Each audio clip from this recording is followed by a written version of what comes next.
Bismillahirrahmanirrahim. Assalamualaikum warahmatullahi wabarakatuh. Pertamanya saya nak ucapkan tahniahlah pada Yang Berhormat Ustaz Nasruddin Daud atas pelantikan sebagai Menteri Besar Negeri Kelantan, jawatan yang diimpikan oleh ramai pimpinan politik seperti dengannya dalam negeri Kelantan. Yang keduanya, saya juga nak ucap terima kasih banyak-banyak kepada Yang Amat Berhormat Menteri Besar kerana telah menaikkan nama Dun Galas dan Dun Kota Lama, sehingga pada hari ini wakil rakyatnya terpaksa tampil di depan tuan-tuan dan puan-puan pada pagi ini. Tujuan diadakan sidang akhbar pada pagi ini adalah merujuk kepada ucapan Yang Amat Berhormat Menteri Besar di Dataran Ilmu pada hari pagi Jumaat yang lepas, yang secara terbuka dalam syarahan umum yang secara sedar dan jelas Menteri Besar menamakan dua adun dan juga dua dun yang dimenangi oleh PH dan juga BN sebagai menentang perjuangan Islam. Mewakili 10,742 rakyat Galas yang mengundi Barisan Nasional, 9,691 rakyat Kota Lama yang mengundi Pakatan Harapan. Amat tersinggung dengan pernyataan Menteri Besar ini dan saya anggap ia sebagai satu kenyataan yang melampau dan ekstrim. Kenyataan seolah menentang PAS seperti menentang perjuangan Islam, seperti adalah budaya takfiri yang boleh memecah belahkan rakyat dan masyarakat. Pastinya kenyataan seperti ini menjurus kepada perselisihan faham di bawah sana, yakni menuduh pengundi Barisan Nasional ataupun pengundi Pakatan Harapan sebagai penentang perjuangan Islam. Sedangkan saya dan juga saya percaya Dr. Hafizah sebagai seorang Islam yang lahir dari Islam, dan insya-Allah kami akan mati sebagai umat Islam, tidak sesekali akan menentang agama Islam. Saya faham Yang Amat Berhormat Menteri Besar masih tidak dapat move on lagi dari kegagalan partinya yang inginkan 45-0 atau ingin sapu bersih kerusi Dewan Undangan Negeri Kelantan. Pandangan saya, ucapan MB yang bernada sinikal dan angkuh itu wajar dihindari pada masa-masa yang akan datang. Saya mengambil langkah ini bagi menyahut seruan beliau yang mengambil kisah Al-Khattab sewaktu ucapan beliau di Dataran Ilmu baru-baru ini supaya menegur jika beliau silap dalam mentadbir negeri. Saya kira tuduhan yang dilemparkan beliau pada kami berdua, saya Galas dan Kota Lama, adalah merupakan satu kesilapan besar yang wajar ditarik balik. Menjunjung demokrasi dan Islam sebagai agama persekutuan, saya mohon Menteri Agama, para mufti serta alim ulama turut memberikan pandangan berkaitan kenyataan Yang Amat Berhormat Menteri Besar Kelantan yang baru ini, Datuk Panglima Perang, yang ternyata tutur katanya amat berbeza dengan Menteri Besar Kelantan sebelum ini, Datuk Bentara Kanan. Justru saya telah mengarahkan peguam saya untuk menghantar notis tuntutan permohonan maaf secara terbuka kepada Galas dan Kota Lama serta rakyat Kelantan yang mengundi PHBN. Saya yakin pengundi PHBN di Kelantan kekal teguh mempertahan Islam, bangsa dan tanah air tanpa prejudis. Tempoh yang diberikan untuk permohonan maaf ini adalah 7 hari.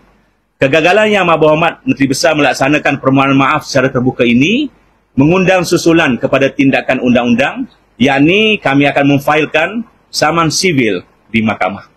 Kita tidak boleh berkompromi dan membiarkan ucapan serta budaya pemecah belah umat ini berterusan dalam negeri ini.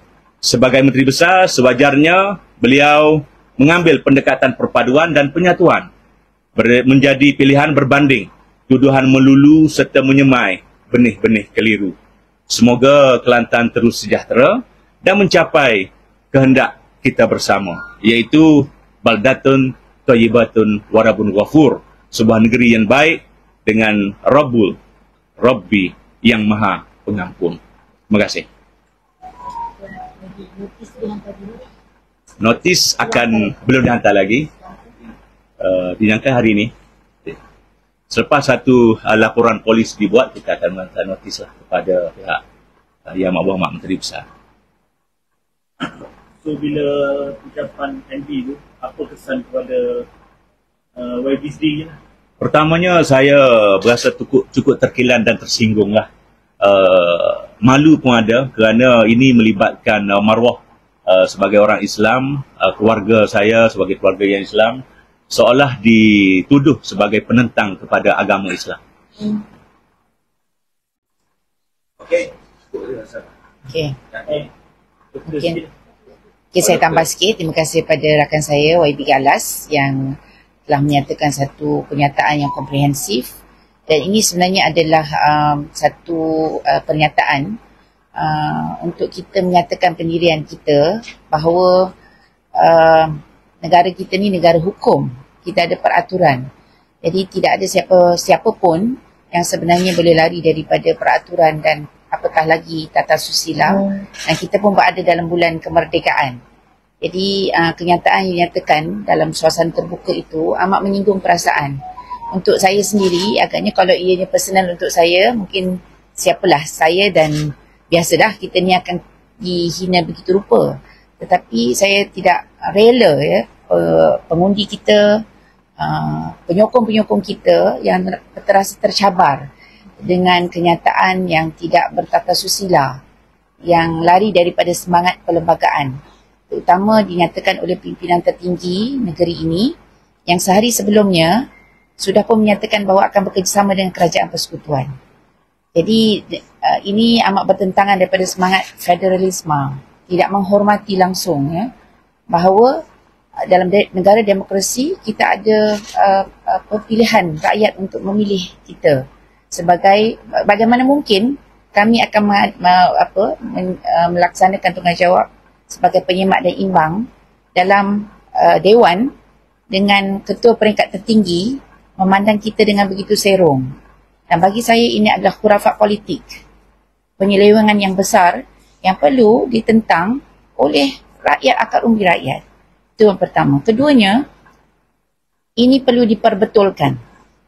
Sebab saya nampak kalau ia masyarakat, mungkin tadi YB Syahrudin dah sebutkan tentang alim ulama kita, dia membisu, maka seolah-olah masyarakat kita boleh menerima perkara sedemikian dilakukan oleh pemimpin peringkat tertinggi. Jadi saya bersetuju bahawa kita perlu mengambil tindakan tegas bahawa kita tidak boleh dipermain-mainkan. Walaupun kami dua dianggap cynical, tetapi kita mewakili rakyat untuk melaksanakan semak dan imbang. Bayangkan kalau kami tak ada, siapa yang akan menyemak dan imbang? Polisi-polisi dasar yang akan memberi kesan langsung kepada kesejahteraan rakyat Kelantan. Jadi terima kasih pihak media yang datang pada hari ini. Kita doakanlah satu kesudahan yang baik. Satu kesudahan yang baik. Siapa boleh buat kesilapan, tapi yang terbaik adalah orang yang menyatakan maaf dan kita move on untuk memperbaiki atau menambah kesejahteraan negara ini. Terima kasih. Okay.